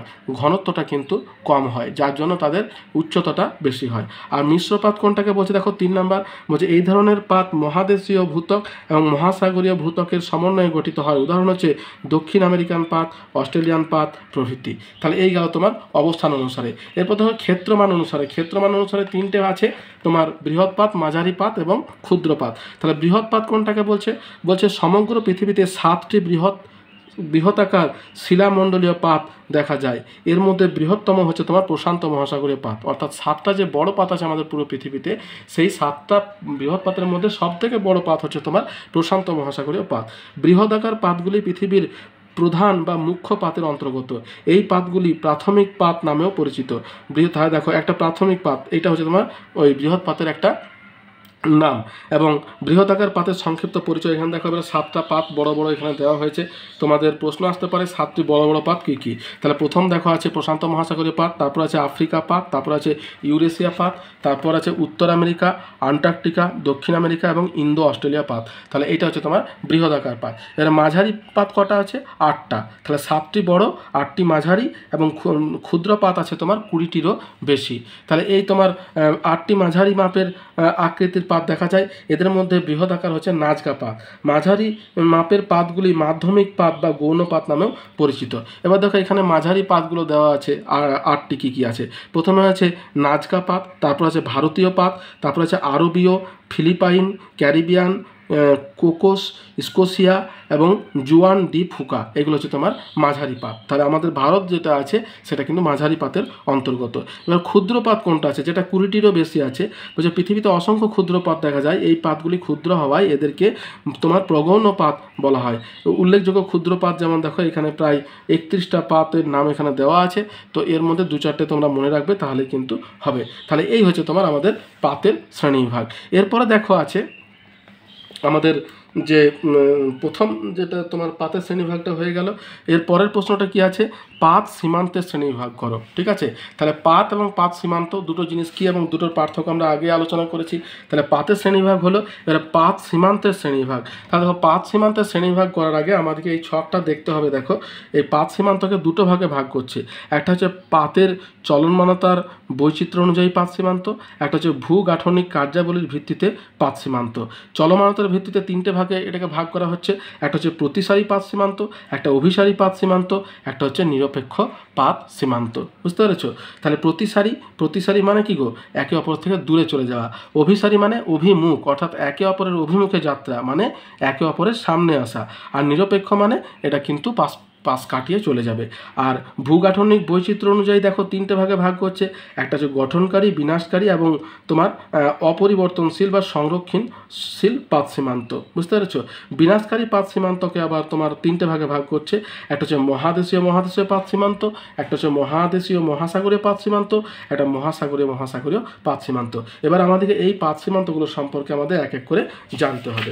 ঠিক আছে, এবার দেখো প্রথমে যেটা দিয়েছে যে প্রতিসারি পাত সীমান্ত, হ্যাঁ প্রতিসারি পাত সীমান্ত বা অপসারী পাত সীমান্ত, ইংরেজিতে বলছে ডাইভারজেন্ট প্লেট বাউন্ডারি। ঠিক আছে, এবার দেখো এখানে এটা কোনটাকে বলছে, তাহলে প্রতিসারি মানে একে অপর থেকে দূরে সরে যাওয়া। তাহলে দেখো এটা কি বলছে, বলছে দুটি পাত পরস্পরের বিপরীতে সরে যায় বলে তাদের মাঝখানে ফাঁকা স্থানের উদ্ভব হয়। এই ফাঁকা স্থান বরাবর লাভার উদ্গীরণ ঘটে, তাই লাভা জমাট বেঁধে নতুন পাতের সৃষ্টি হয়। উদাহরণ হচ্ছে আটলান্টিক মহাসাগরের তলদেশে মধ্য আটলান্টিক শৈলশিরা বরাবর দুটি পাশে পাত সরে যাওয়ার ঘটনা পরিলক্ষিত হয়। বাস এতদূর করলেই হবে। এবার তার সঙ্গে দেখো এই ছবিটা তোমাদেরকে দিতে হবে, প্রতিসারি মানে একে অপর থেকে দূরে সরে যাচ্ছে। তাহলে এই যে ছবিটা আছে এই ছবিটা শুধুমাত্র দেবে প্রতিসারি পাত সীমান্তে। এরপর দেখো প্রতিসারি পাত সীমান্তের পরে আসছে কি তোমার আমাদের অভিসারী পাত সীমান্ত। তাহলে অভিসারী পাত সীমান্ত কোনটাকে বলছে, বলছে যখন দুটি পাত সীমান্ত পরস্পরের অভিমুখে এগিয়ে যায় অর্থাৎ পরস্পরের কাছাকাছি আসে এবং সংঘর্ষে লিপ্ত হয় তখন তাকে অভিসারী পাত সীমানা বলে। তাই যে সীমানা বরাবর দুটি পাত পরস্পরের অভিমুখী হয় তাকে অভিসারী পাত সীমানা বলা হয়। এই ধরনের পাত সীমানা বরাবর একটি পাত নিমজ্জিত হয়ে ধ্বংসপ্রাপ্ত হয়।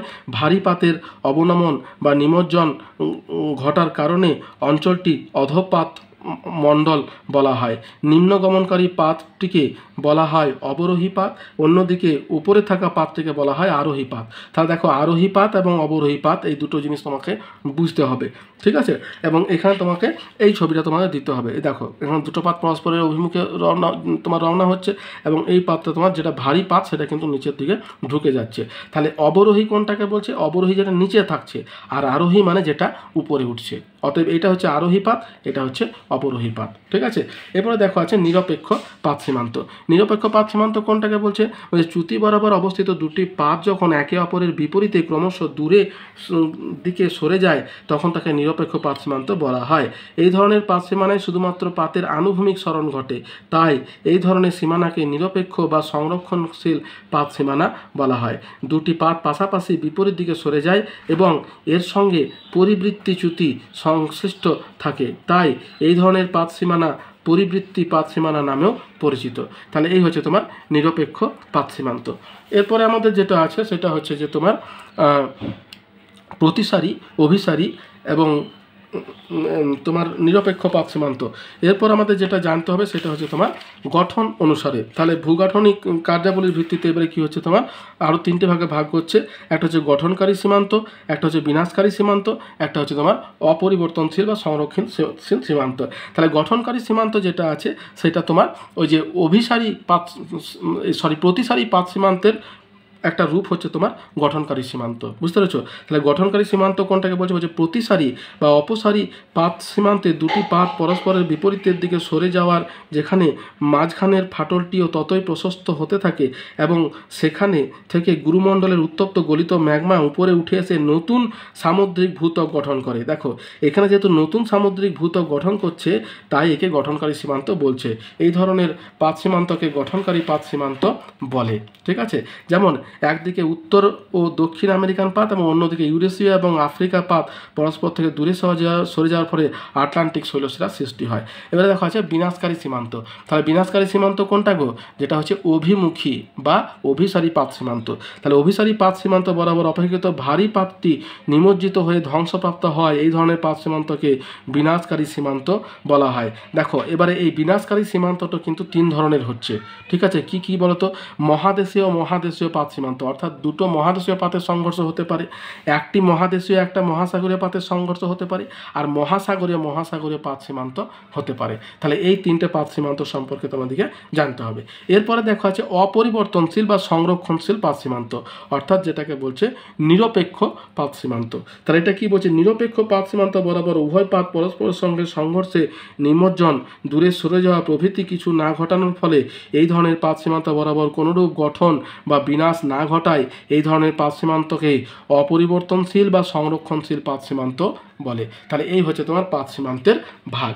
এরপরে দেখো আমাদের তাহলে পাত সীমান্তের শ্রেণীভাগ হয়ে গেল। এরপর আমাদেরকে যেটা জানতে হবে 8 নম্বরে বলছে যে প্রতিসারি বা গঠনকারী, অভিসারী বা ধ্বংসকারী এবং নিরপেক্ষ বা সংরক্ষণশীল পাত সীমান্তের তুলনা করো। তাহলে এই তিনটে পাতের তুলনা কী কী করতে হবে। তাহলে দেখো এখানে আছে প্রতিসারী, অভিসারী এবং নিরপেক্ষ, এই তিনটে পাতের মধ্যে তুলনা। বলছে প্রতিসারী কোনটাকে বলছে, বলছে দুটি পাত পরস্পর থেকে দূরে সরে যায়। অভিসারী পরস্পরের দিকে আসে। নিরপেক্ষ কি পাশ কাটিয়ে তোমার বিপরীত দিকে সরে যায়। ঠিক আছে। আবার দেখো এখানে কি বলছে অপর নাম। তাহলে প্রতিসারী পাতের অপর নাম কি গো, প্রতিসারী পাতের অপর নাম হচ্ছে গঠনাত্মক পাত সীমান্ত। ঠিক আছে, এটা হচ্ছে গঠনাত্মক পাত সীমান্ত, এটা হচ্ছে বিনাশকারী পাত সীমান্ত, এটা হচ্ছে সংরক্ষণশীল পাত সীমান্ত। ঠিক আছে। তারপরে দেখো আছে কি বলছে প্রতিসারী পাত সীমান্তে দুটি মহাদেশীয় বা মহাসাগরীয় পাতের পরস্পর থেকে দূরে সরে যায়। আর এখানে কি হয় তোমার মহাদেশীয় মহাসাগরীয়, মহাদেশীয় মহাসাগরীয়, মহাসাগরীয় মহাসাগরীয় পরস্পরের মুখোমুখি সংঘর্ষ বাঁধে। আর নিরপেক্ষতে কি হয়, এটি একটি পাত অন্য পাতের পাশ কাটিয়ে বিপরীত দিকে সরে যায়। হলো। এবার দেখো প্রতিসারী পাত সীমান্তে কি সৃষ্টি হয়, শৈলশিরা অঞ্চল বরাবর অবস্থান করে প্রতিসারী পাত সীমান্ত। আর অভিসারী পাত সীমান্ত উপকূল অঞ্চলে অবস্থান করে। আর নিরপেক্ষ পাত সীমান্ত মাঝ সমুদ্র কিংবা উপকূল অঞ্চল উভয় স্থানেই অবস্থান করে। এবার দেখো প্রতিসারী পাত সীমান্ত মধ্য সামুদ্রিক শৈলশিরা, গ্রস্ত উপত্যকা, আগ্নেয়গিরি, আগ্নেয় দ্বীপপুঞ্জের সৃষ্টি হয় প্রতিসারী পাত সীমান্ত বরাবর। অন্যদিকে অভিসারী পাত সীমান্ত বরাবর কি হয়, সমুদ্র খাত, ভঙ্গিল পর্বত, আগ্নেয়গিরি ইত্যাদি ভূমিরূপের সৃষ্টি হয়। আর নিরপেক্ষ পাত সীমান্ত বরাবর পরিবৃত্তচ্যুতি, ট্রান্সফর্মচ্যুতির সৃষ্টি হয়। এরপর দেখো প্রতিসারী পাত সীমান্ত বরাবর মৃদু ভূমিকম্পের সৃষ্টি হয়, যার উৎস হচ্ছে অগভীর। অভিসারী পাত সীমান্ত বরাবর প্রবল ভূমিকম্পের সৃষ্টি হয় এবং উৎস অনেক গভীর। আর নিরপেক্ষ পাত সীমান্ত বরাবর অগভীর উৎসস্থলযুক্ত মৃদু ভূমিকম্পের সৃষ্টি হয়। তাহলে এই হচ্ছে তিনটে পাতের মধ্যে সীমান্তের মধ্যে তোমার তুলনা। এরপর দেখো আছে ট্রিপল সংযোগ বা ট্রিপল সীমান্ত কাকে বলে। তাহলে ট্রিপল সীমান্তটা কি বলতো, আমরা তিনটে পাত সীমান্ত সম্পর্কে জানলাম, তাই তো, একটা হচ্ছে প্রতিসারী, একটা অভিসারী, একটা নিরপেক্ষ। কিন্তু ট্রিপল সীমান্তটা কি, যেখানে তিনটে পাত এসে মিলিত হয়, সেটা হচ্ছে ট্রিপল সীমান্ত। হ্যাঁ, এটাকে আলাদাভাবে করা হয়েছে, তার কারণ হচ্ছে যে সমস্ত ভূমিরূপগুলো গঠিত হয় সেগুলোর সবগুলোর ব্যাখ্যা কিন্তু তোমার এই ট্রিপল সীমান্ত দ্বারা দেওয়া যায় না, যার জন্য এটিকে তোমার আলাদা করে দেওয়া হয়েছে। তাহলে দেখো বলছে প্রতিসারী, অভিসারী এবং নিরপেক্ষ পাত সীমান্ত ছাড়াও আরও এক ধরনের বিশেষ পাত সীমানা দেখা যায়, যার নাম হচ্ছে ট্রিপল সংযোগ বা ট্রিপল তোমার সীমানা। ট্রিপল সংযোগের সংজ্ঞা কি, বলছে তিনটি পাতের সম্মেলনকে ত্রিপাতীয় সংযোগ বা ট্রিপল সম্মেলন বলা হয়। অর্থাৎ যে বিন্দুতে তিনটি যে কোনো ধরনের পাত পরস্পরের সঙ্গে মিলিত হয় অথবা যে সীমানা বরাবর তিনটি পাতের অবস্থান দেখা যায় তাকে ত্রিপাতীয় সংযোগ বলা হয়। এটা তোমার কি হয়েছে 1969 খ্রিস্টাব্দে ম্যাকেনজি এবং মর্গ্যান ত্রিপাতীয় সংযোগ সম্পর্কে সর্বপ্রথম বৈজ্ঞানিকভাবে আলোকপাত করেন। এর বৈশিষ্ট্য কি, প্রথমেই হচ্ছে 1 নাম্বার ত্রিবাহুচ্যুতি, অর্থাৎ তিনটে বাহুচ্যুতি লক্ষ্য করা যায়। আকৃতি বলছে ত্রিপাত সম্মেলন বা ত্রিপাত সংযোগের আকৃতি ইংরেজি ওয়াই অক্ষরের মতো হয়ে থাকে। উৎপত্তি কি, বলছে ভূত্বকের অন্তর্ধান বা নিমজ্জন হলে ত্রিপাত সংযোগ হতে পারে, আবার পাতগুলি পাশাপাশি সরে যাওয়ার কারণেও এই ধরনের ভূতাত্ত্বিক ঘটনা ঘটতে পারে। ঠিক আছে। স্থায়িত্ব কোনটাকে বলছে, বলছে ত্রিপাত সংযোগ বরাবর যে পাত সীমানা দেখা যায় তা সর্বদাই পরিবর্তনশীল, তবে কিছু পাত সীমানা স্থিতিশীল। কখনো কখনো 4টি বা তারও বেশি পাত মিলিত হতে পারে, তবে তা কখনোই বেশি সময় ধরে স্থায়ী হয় না। তাহলে এটা কিন্তু ক্ষণস্থায়ী, বুঝতে পেরেছো। তাহলে এই হচ্ছে তোমার ত্রিপাত সম্মেলন। এরপরে দেখো আছে 10 নাম্বার, বিভিন্ন পাত সীমানায় গড়ে ওঠা ভূমিরূপগুলির সচিত্র পরিচয় দাও। তাহলে দেখো আমরা পাত সম্পর্কে জানলাম, সীমান্ত সম্পর্কে জানলাম, তাদের শ্রেণীবিভাগগুলো জানলাম। এবারে দেখো প্রত্যেকটা পাত সীমানায় যে ভূমিরূপগুলো গঠিত হয় সেগুলো সম্পর্কে এবার জানতে হবে। একসঙ্গে কিন্তু সমস্ত ভূমিরূপ তোমাদের আসবে না, যে কোনো একটা তোমাদের আসবে। যেমন ধরো বলতে পারে যে প্রতিসারী পাত সীমান্ত বরাবর গঠিত ভূমিরূপগুলির বর্ণনা দাও, বা প্রতিসারী পাত সীমান্ত বরাবর গঠিত যে কোনো 3টে ভূমিরূপের বর্ণনা দাও, অভিসারী পাত সীমান্ত বরাবর বা নিরপেক্ষ পাত সীমান্ত বরাবর। কিন্তু প্রত্যেকটাই এখন তোমাদের সঙ্গে আলোচনা করতে হবে। তো দেখো প্রথমে পাত সীমান্তকে 3টে ভাগে ভাগ করা যায়, সেটা আমরা জানি প্রত্যেকেই, যে প্রতিসারী, অভিসারী এবং নিরপেক্ষ। এবার দেখো প্রতিসারী বা তোমার গঠনকারী পাত সীমান্ত বরাবর কি হচ্ছে, এই কতগুলো ভূমিরূপের সৃষ্টি হচ্ছে। একটা হচ্ছে সমুদ্রবক্ষের বিস্তার, সি ফ্লোর স্প্রেডিং। 2 নম্বর হচ্ছে তোমার মহাসাগরের উৎপত্তি, সাগর মহাসাগরের। তারপরে কি হচ্ছে, নতুন মহাসাগরের ভূত্বক সৃষ্টি হচ্ছে, মহাসাগরের শৈলশিরা সৃষ্টি হচ্ছে, গ্রস্ত উপত্যকা সৃষ্টি হচ্ছে এবং আগ্নেয়গিরি সৃষ্টি হচ্ছে। এবার এই ভূমিরূপগুলো সম্পর্কে আমাদের কিন্তু বলতে হবে। এবার দেখো অভিসারী পাত সীমান্ত বা ধ্বংসাত্মক পাত সীমান্ত বরাবর এটা এখানে কী কী ভূমিরূপের সৃষ্টি হচ্ছে গো, দেখো মহাদেশীয় মহাসাগরীয় পাতের সংঘর্ষ, মহাদেশীয় মহাসাগরীয় পাতের সংঘর্ষ, মহাদেশীয় মহাসাগরীয় পাতের সংঘর্ষ আর মহাসাগরীয় পাতের সংঘর্ষ। এবং এদের ফলে গঠিত ভূমিরূপ কি, মহাদেশীয় পাত সীমান্ত বরাবর হচ্ছে তোমার ব্রিকেট চ্যুতি ভঙ্গিল পর্বত আর সুউচ্চ মালভূমি। মহাদেশীয় মহাসাগরীয় বরাবর কি হচ্ছে বেনিয়প অঞ্চল, সামুদ্রিক খাত এবং কার্ডিলেরা পর্বত। অন্যদিকে মহাসাগরীয়তে সৃষ্টি হতে বৃত্তচাপীয় দ্বীপমালা, সুগভীর সমুদ্র খাত, অগ্নুৎপাত এবং আগ্নেয় দ্বীপ। বুঝতে পারছো? তাহলে এই ভূমিরূপগুলো সৃষ্টি হচ্ছে। এবারে আমরা এক এক করে আলোচনা করব। এবার প্রতিসারি পাত সীমান্ত বরাবর প্রথমে হচ্ছে সমুদ্রবক্ষের বিস্তার। তার সমুদ্রবক্ষের বিস্তার এই যে দেখতে পাচ্ছ এখানে তোমার সমুদ্রবক্ষে যে শৈলশিরা বরাবর এদিকে যখন হচ্ছে তখন সমুদ্রবক্ষের বিস্তার হচ্ছে। এবার দেখো হচ্ছে সাগর মহাসাগরের উৎপত্তি। তাহলে দুটি পাত পরস্পর থেকে দূরে সরে যায়, সুবিশাল খাত বা পর্যাঙ্কের উৎপত্তি হয়, এর ফলে সাগর এবং মহাসাগরের উৎপত্তি হয়। এরপর 3 নাম্বার কি দিয়েছে নতুন মহাসাগরীয় ভূত্বক। তাহলে বলছে প্রতিসারি পাত সীমানায় দুটি পাত ধীরে ধীরে দূরের দিকে সরে যাওয়ায় তাদের মাঝখানে ফাটল বা ফাঁকা স্থানের সৃষ্টি হয়। এই ফাঁকা স্থান দিয়ে অ্যাস্থেনোস্ফিয়ার বা ক্ষুব্ধমণ্ডলের ম্যাগমা উপরের দিকে উঠে আসা এই ম্যাগমা পাতের গায়ে জমাটবদ্ধ হয়ে নতুন মহাসাগরীয় ভূত্বকের সৃষ্টি করে। এরপর 4 নম্বর আছে কি মহাসাগরীয় শৈলশিরা। বলছে প্রতিসারি পাত সীমানায় দুটি পাত পরস্পর থেকে ধীরে ধীরে সরে যাওয়ার ফলে ফাঁকা স্থান বা ফাটলের সৃষ্টি হয়।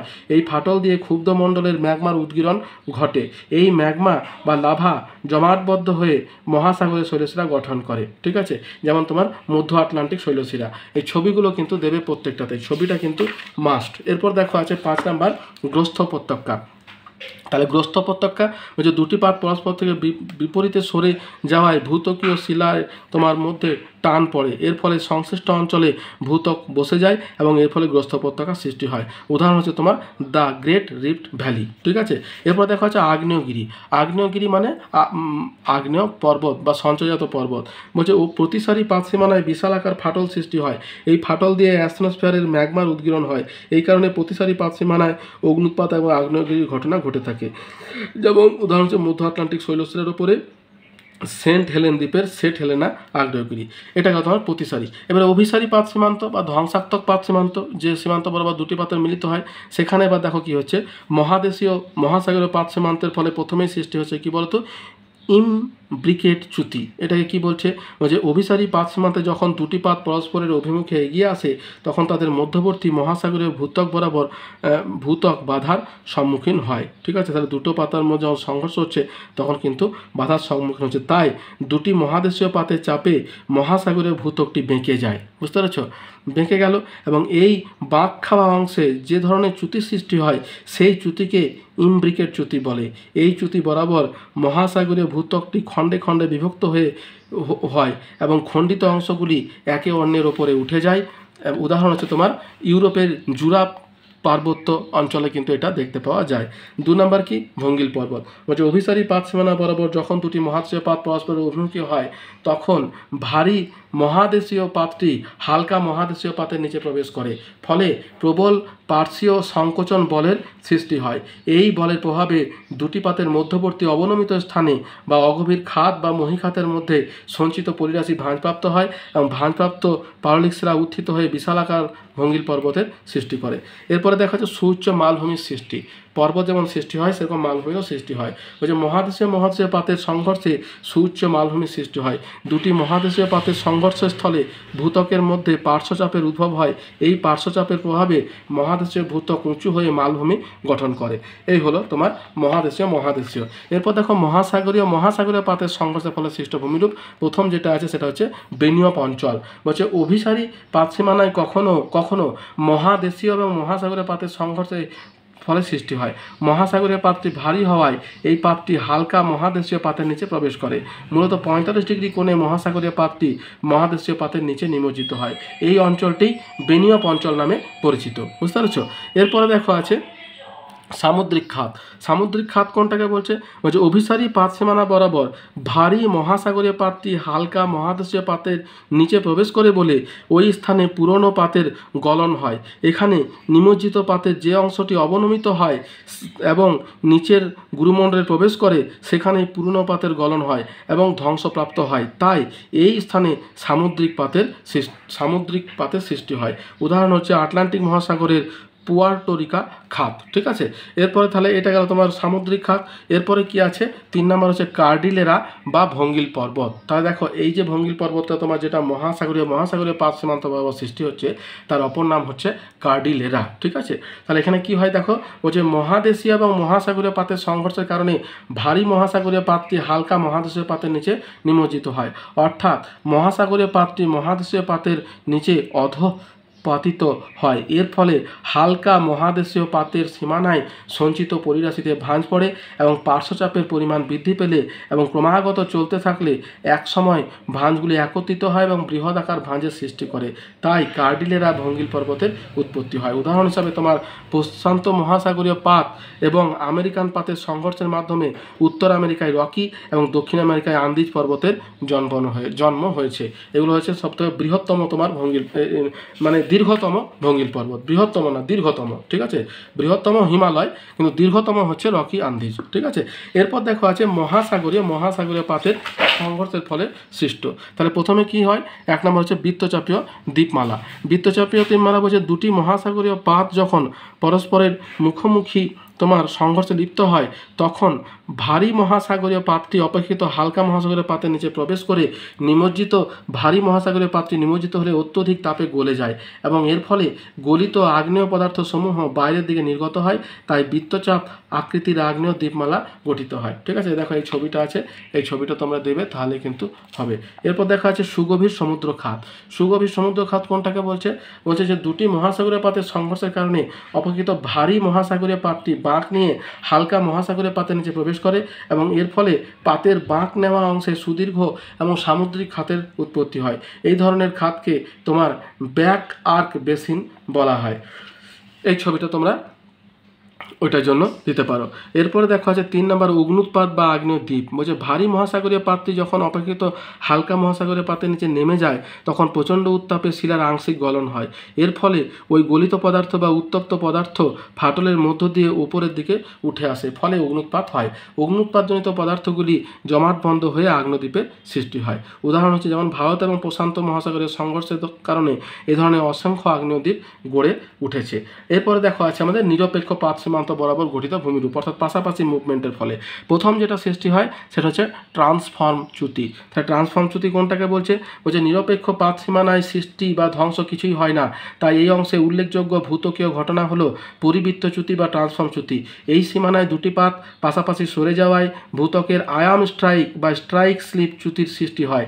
এই ধরনের চ্যুতি পরিবৃত্ত চ্যুতি নামে পরিচিত। এই চ্যুতি বেশ দীর্ঘ হয়, যা অনেক সময় হাজার হাজার কিলোমিটার পর্যন্ত দীর্ঘ হতে পারে। 2 নম্বর কি আছে ভূমিকম্প। তাহলে ভূমিকম্প হচ্ছে তোমার কি নিরপেক্ষ পাত সীমানায় ঘটা উল্লেখযোগ্য ভূগাঠনিক ঘটনাবলী হলো ভূমিকম্প। দুটি পাত পাশাপাশি সরে যাওয়ায় অনেক সময় পাতদ্বয়ের মধ্যে প্রবল ঘর্ষণের সৃষ্টি হয়। এর ফলে ভূমিকম্প সৃষ্টি হয়। ভূমিকম্পগুলি অগভীর উৎসের ভূমিকম্প। ঠিক আছে, উদাহরণ হচ্ছে নিরপেক্ষ পাত সীমানায় অবস্থিত ক্যালিফোর্নিয়া অঞ্চল প্রায় ভূমিকম্প প্রবণ হয়ে থাকে। এই ছবিটা তোমরা দিতে পারো তোমার নিরপেক্ষ পাত সীমান্ত বরাবর, যেটা তোমার এই উত্তর আমেরিকা এই অংশে কিন্তু দেখতে পাওয়া যায় পৃথিবীর একমাত্র। ঠিক আছে, সান আন্দ্রেয়াস চ্যুতি। তাহলে এই হচ্ছে তোমার ভূমিরূপ। এরপরে দেখো আছে, তো পুরো ভূমিরূপ তো আসবে না, এটা আমি আগেও বললাম, তোমাদের এর মধ্যে কিছু ভূমিরূপ ভাগে ভাগে আসতে পারে। তো এরপর দেখো আছে 11 নম্বর আছে পার্থক্য লেখো মহাদেশীয় এবং মহাসাগরীয় পাত। তাহলে দেখো মহাদেশীয় পাত এবং মহাসাগরীয় পাত দুটো পাতের মধ্যে পার্থক্য আমি পড়ানোর সময় বলেছিলাম যে মহাসাগরীয় পাতটা হচ্ছে বেশি ঘনত্বপূর্ণ আর মহাদেশীয় পাতটা হচ্ছে কম ঘনত্বপূর্ণ। এবার দেখো এই দুটো পাতের মধ্যে পার্থক্য কী কী আছে। প্রথম পার্থক্য কী আছে দেখো, মহাদেশীয় পাত প্রথম পর্যায়ে ম্যাগমার জমাট বন্ধকরণ এবং পরবর্তী পর্যায়ে শিলাচক্রের মাধ্যমে মহাদেশীয় পাতের উৎপত্তি ঘটে। অন্যদিকে মহাসাগরীয় পাতটা কি প্রতিসারী পাত সীমানায় উৎপত্তি লাভ করে। এই পাত সীমানায় শৈলশিলা বরাবর অঞ্চলে ক্রমাগত লাভার জমাট বন্ধকরণের মাধ্যমে মহাসাগরীয় পাতের উৎপত্তি হয়। এরপর দেখা আছে মহাসাগরীয় পাতের তোমার আগ্নেয় শিলা, পাললিক শিলা এবং রূপান্তরিত শিলা দ্বারা গঠিত হয়। অন্যদিকে মহাসাগরীয় পাতটা মূলত বেসন শিলা দ্বারা গঠিত হয়। বুঝতে পেরেছ? এবার দেখো মহাদেশীয় পাতের ঘনত্ব তুলনামূলকভাবে কম, এটা আমি আগেও বলেছিলাম। অন্যদিকে মহাসাগরীয় পাতের ঘনত্ব কিন্তু অনেক বেশি। এরপর দেখা আসে মহাদেশীয় পাতের গভীরতা অনেক বেশি, প্রায় 20 থেকে 70 কিলোমিটার পর্যন্ত, তাই এই পাতের পুরুত্ব বেশি। অন্যদিকে মহাদেশ সাগরীয় পাত যেটা আছে তার গভীরতা অনেক কম, প্রায় 6 থেকে 7 কিলোমিটার পর্যন্ত, যার জন্য এখানে জল জমে থাকে। আমরা ধরো যে পুকুর দেখি, তো পুকুরে কি হয়, তার ইয়েটা কম হয়, তার গভীরতাটা তোমার বেশি হওয়ার জন্য সেই জায়গাটা নিচু হয়, তো সেই রকমই ব্যাপার। এরপর ধরো ক্ষেত্রমান, বলছে পৃথিবীর ভূত্বকের প্রায় 29% মহাদেশীয় পাত, অন্যদিকে পৃথিবীর ভূত্বকের প্রায় 71% হচ্ছে মহাসাগরীয় পাত। 3 ভাগ জল 1 ভাগ স্থল, এটাই হচ্ছে ব্যাপার। এরপর দেখো আছে মহাদেশীয় পাত কিন্তু অনেক বেশি প্রাচীন, অন্যদিকে মহাসাগরীয় পাত কিন্তু অনেক নবীন। এরপর দেখা আছে মহাদেশীয় পাত সীমানা অঞ্চলে মহাদেশীয় পাতটি মহাসাগরীয় পাতের উপরে অবস্থান করে, অন্যদিকে পাত সীমানা বরাবর সংঘর্ষ প্রক্রিয়ায় মহাসাগরীয় পাত মহাদেশীয় পাতের নিচে প্রবেশ করে। তাহলে এই হচ্ছে তোমার দুটো পাতের মধ্যে পার্থক্য। এরপর দেখো আছে সমুদ্রবক্ষের বিস্তৃতি এবং পাত সংস্থান তত্ত্বের মধ্যে পার্থক্য। তাহলে সমুদ্রবক্ষের বিস্তৃতি এবং পাত সংস্থান তত্ত্ব দুটো তত্ত্বই হচ্ছে তোমার ভূ সঞ্চালক বা ভূ গঠনকারী প্রক্রিয়ার অন্তর্গত, কিন্তু এই দুটো তত্ত্বের মধ্যে পার্থক্য কী সেটা কিন্তু আমাদেরকে বলতে হবে। তাহলে দেখো প্রথম সমুদ্রবক্ষের বিস্তৃতি তত্ত্বের জনক কে? হ্যারি হেস, ঠিক আছে। অন্যদিকে পাত সংস্থান তত্ত্বের জনক হচ্ছে কি? পিঁচো। এই হচ্ছে তোমার দুটোর মধ্যে পার্থক্য। এরপরে কি আছে, সমুদ্রবক্ষ বিস্তৃতি ভূ অভ্যন্তরে সিয়াল, সীমা এবং অ্যাস্থেনোস্ফিয়ার স্তরে ভাগ করা হয়। অন্যদিকে পাত সংস্থান তত্ত্ব বলছে ভূ অভ্যন্তরকে লিথোস্ফিয়ার, অ্যাস্থেনোস্ফিয়ার এবং ম্যান্টল স্তরে ভাগ করা হয়। এরপর দেখো আছে সমুদ্রবক্ষের বিস্তৃতি তত্ত্বের মূল বক্তব্য হচ্ছে মধ্য মহাসাগরীয় শৈলশিরা অঞ্চলে ম্যাগমার নির্গমনের মাধ্যমে নতুন সমুদ্রত্বকের সৃষ্টি হয় এবং মহাসাগরের কিনারায় সামুদ্রিক খাতের পুরনো সামুদ্রিক ত্বক নিমজ্জিত হয়। অন্যদিকে পাত সংস্থান তত্ত্বের মূল কথা হচ্ছে সমগ্র পৃথিবী কয়েকটি বৃহৎ, মাঝারি এবং ক্ষুদ্র পাতে বিভক্ত। ভাসমান পাতগুলি বিভিন্ন দিকে সঞ্চারিত হয়ে বিভিন্ন ধরনের ভূমিরূপ এবং ভূত্বকীয় ঘটনাবলী ঘটায়। এরপরে দেখা আছে সমুদ্রবক্ষের বিস্তৃতির কারণ কি বলছে, গুরুমণ্ডল থেকে ম্যাগমার উদ্গীরণই নতুন ভূত্বক সৃষ্টি এবং সমুদ্রবক্ষের বিস্তৃতি ঘটায়। অন্যদিকে পাত সংস্থান তত্ত্বটা কিসের জন্য সৃষ্টি হয়? পরিচলন স্রোত, পাতের নিমজ্জনজনিত টান এবং অভিকর্ষীয় টান পাতগুলির সঞ্চালনের কারণ। অন্যদিকে দিক দেখো, সমুদ্রবক্ষের বিস্তৃতি বলছে মধ্য মহাসাগরীয় অংশ থেকে প্রান্তভাগের দিকে বিস্তার লাভ করে। অন্যদিকে পাত সংস্থান তত্ত্ব তোমার কি হয়, পাতসমূহ পরস্পরের দিকে পরস্পরের বিপরীতে এবং পরস্পরের সমান্তরালে অগ্রসর হয়। সমুদ্রবক্ষের বিস্তৃতিতে বলছে সীমা স্তরের ওপর সিয়াল বা মহাদেশীয় ভূত্বক অবস্থান করে। অন্যদিকে পাত সংস্থান তত্ত্বে বলছে তরল অ্যাস্থেনোস্ফিয়ার বা ক্ষুব্ধমণ্ডলের ওপর পাতগুলি ভাসমান। এই হচ্ছে তোমার এই দুটোর মধ্যে পার্থক্য। এরপরে দেখো আছে পাত সংস্থান তত্ত্বের সঙ্গে সমুদ্রবক্ষ বিস্তৃতির সম্পর্ক কি। তাহলে দেখো আমরা পাত সংস্থান তত্ত্ব এবং সমুদ্রবক্ষ বিস্তৃতি দুটো জিনিসই তোমার জানলাম, কিন্তু এই দুটোর মধ্যে কিন্তু কিছু সম্পর্ক আছে। আমরা পার্থক্যটা আলোচনা করলাম, এবারে তোমার সম্পর্কটা আমরা আলোচনা করব, ঠিক আছে। তাহলে দেখো সম্পর্কটা কি আছে, দেখো আমি দেখাই সম্পর্কটা। সমুদ্রবক্ষ বিস্তৃতির মধ্যে তোমার সম্পর্ক, তাহলে এই দেখো এই দুটোর মধ্যে সম্পর্ক, পাত সংস্থান তত্ত্বের সঙ্গে সমুদ্রবক্ষ বিস্তৃতির সম্পর্ক। তাহলে কি বলছে, সমুদ্র তলদেশে সামুদ্রিক শৈলশিরা দুটি পাশে নবীন মহাসাগরে ভূত্বক গঠিত হয় এবং সমুদ্রবক্ষের বিস্তৃতি ঘটে। সমুদ্রবক্ষের বিস্তৃতি পাত সংস্থান তত্ত্বের মাধ্যমে ব্যাখ্যা করা যায়, তাই পাত সংস্থান তত্ত্বের সঙ্গে সমুদ্রবক্ষের বিস্তৃতির সম্পর্ক অত্যন্ত গভীর। যেমন 1 নম্বর হচ্ছে মধ্য সামুদ্রিক শৈলশিরা বরাবর দুটি প্রতিসারী পাত পরস্পরের বিপরীত দিকে সঞ্চালিত হলে মধ্যবর্তী স্থানে ফাটলের মধ্য দিয়ে ম্যাগমা নির্গত হয়ে নতুন সমুদ্রতল গঠন করে, ফলে সমুদ্রবক্ষের বিস্তৃতি ঘটে। 2 নম্বর হচ্ছে মধ্য সামুদ্রিক শৈলশিরার দুপাশে প্রতিনিয়ত মহাসাগরীয় ভূত্বক গঠিত হয়, ফলে পুরনো সীমাস্তর প্রসারিত হয়ে দুপাশে সরে যায়। সমুদ্রতল প্রসারণের এই তত্ত্বকে পাত সংস্থান তত্ত্ব সমর্থন করে।